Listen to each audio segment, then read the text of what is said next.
Assalamualaikum warahmatullahi wabarakatuh. Kembali lagi bertemu dengan saya Putra Ebenezer menurut bagaimana kabar teman-teman semua? Semoga diberi kesehatan oleh Allah Subhanahu wa taala. Baiklah, pada pertemuan kali ini kita akan membahas tentang konsep penghasilan dalam akuntansi pajak. Ya, sebelumnya kita membahas tentang pembukuan akuntansi perpajakan. Nah, pada materi tentang konsep penghasilan dalam akuntansi pajak, apa sih yang akan kita bahas? Yang kita bahas, yang pertama yaitu bagaimana konsep penghasilan dalam akuntansi dan konsep penghasilan dalam perpajakan. Kedua, apa itu penghasilan? Yang ketiga, apa saja pengelompokan penghasilan? Yang keempat, bagaimana aturan khusus penerapan tarif wajib pajak badan. Langsung saja kita kepada poin yang pertama. Konsep penghasilan dalam akuntansi dan konsep penghasilan dalam perpajakan. Konsep penghasilan dalam akuntansi. Berdasarkan kerangka dasar laporan keuangan, penghasilan didefinisikan sebagai peningkatan manfaat ekonomi selama periode akuntansi dalam bentuk arus masuk atau peningkatan aset atau penurunan liabilitas yang mengakibatkan kenaikan ekuitas yang tidak berasal dari kontribusi penanaman modal. Penghasilan mencakup pendapatan dan keuntungan.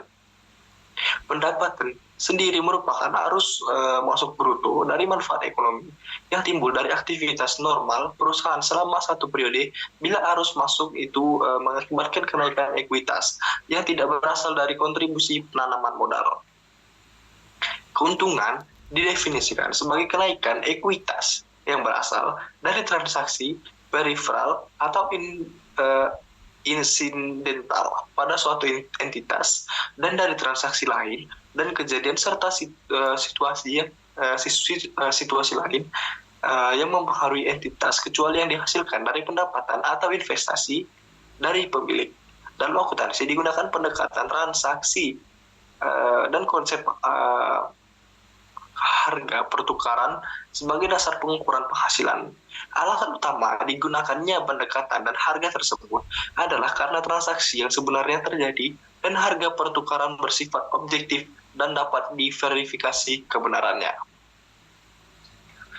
Selanjutnya, poin yang kedua yaitu pengertian penghasilan. Menurut pasal 4 ayat 1 Undang-Undang nomor 36 tahun 2008 tentang pajak penghasilan. Penghasilan adalah setiap tambahan kemampuan ekonomi yang diterima atau diperoleh wajib pajak, baik yang berasal dari Indonesia maupun dari luar Indonesia, yang dapat dipakai untuk konsumsi atau untuk menambah kekayaan wajib pajak yang bersangkutan.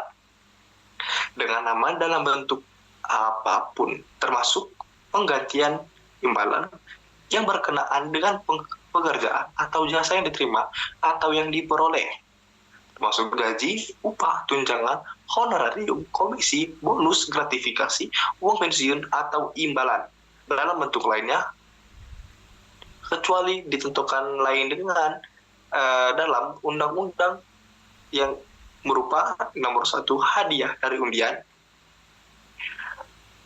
atau pekerjaan atau kegiatan dan penghargaan.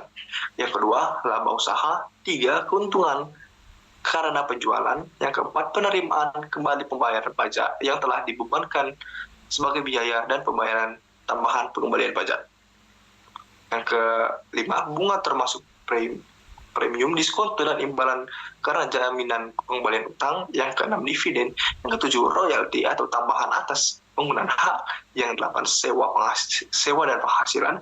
Yang kesembilan, penerimaan atau perolehan pembayaran berkala. Yang kesepuluh, keuntungan karena pembebasan utang. Yang kesebelas, keuntungan selisih kurs mata uang asing. Yang kedua belas, selisih lebih karena penilaian kembali aktiva. Yang 13, premi asuransi. 14, iuran yang terima atau diperoleh kumpulan dari anggota yang terdiri dari wajib pajak yang menjalankan usaha atau pekerja bebas.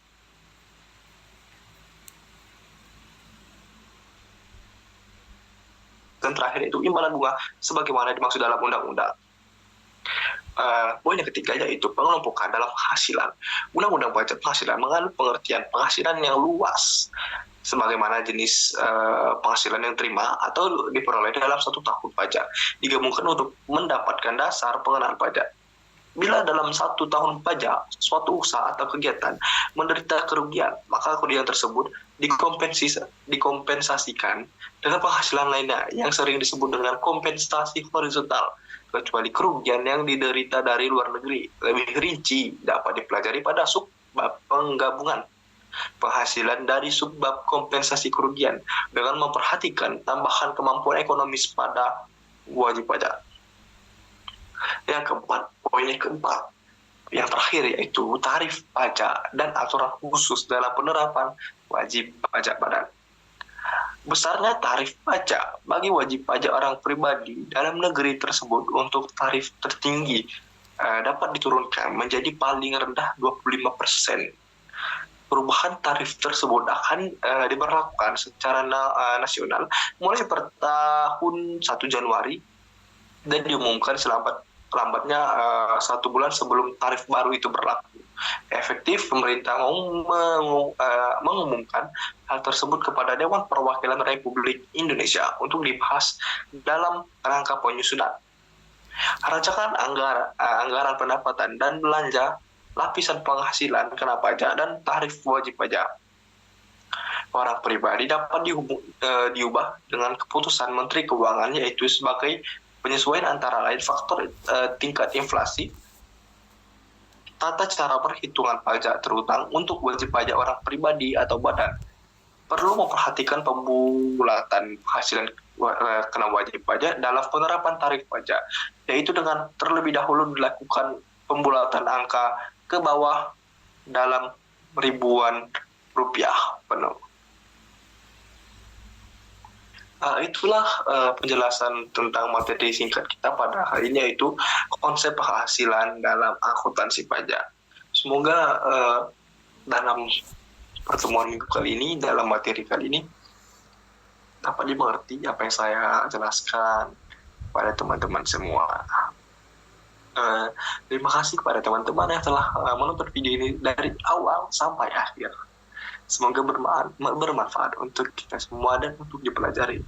Mohon maaf apabila terjadi kesalahan kata, penyebutan kata, atau saya ada salah dalam men-searching atau menampilkan materi yang saya jelaskan. Terima kasih. Wassalamualaikum warahmatullahi wabarakatuh.